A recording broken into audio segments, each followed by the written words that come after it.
ମାଲକାନଗିରି ଜିଲ୍ଲା Mathili block ଉଦୁଲିବେଡ଼ା panchayat PM Shri ସରକାରୀ UGHS ବିଦ୍ୟାଳୟ ଉଦୁଲିବେଡ଼ା ପରିସରରେ ମହାସମାରୋହରେ ପାଳିତ ହୋଇଯାଇଛି କ୍ଲଷ୍ଟର ସ୍ତରୀୟ ସୁରଭି କାର୍ଯ୍ୟକ୍ରମ।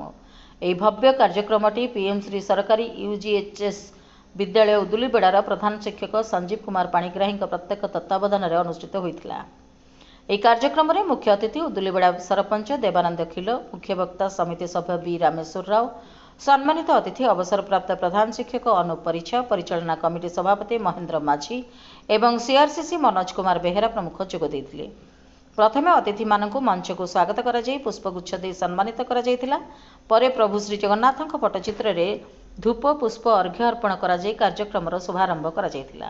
ମୋ ସ୍ୱପ୍ନର ଓଡ଼ିଶାକୁ ଆଗକୁ ନେବା ପାଇଁ ପ୍ରୋତ୍ସାହିତ କରାଯାଇଥିଲା। ପିଲାମାନଙ୍କ ଲୁକ୍କାୟିତ ପ୍ରତିଭାକୁ ଲୋକଲୋଚନକୁ ଆଣିବା ହେଉଛି ଏହାର ମୁଖ୍ୟ ଉଦ୍ଦେଶ୍ୟ। ଏହାପରେ ପିଲାମାନଙ୍କ ପାଇଁ ନିର୍ଦ୍ଧାରିତ ସମସ୍ତ ପ୍ରତିଯୋଗିତା ଆରମ୍ଭ କରାଯାଇଥିଲା। ପ୍ରତି ବର୍ଗ ପାଇଁ ବିଚାରକମାନେ ସେମାନଙ୍କ ପ୍ରତିଯୋଗିତାଗୁଡ଼ିକର ଅତ୍ୟନ୍ତ ଶୃଙ୍ଖଳାର ସହ ପରିଚାଳନା କରିଥିଲେ।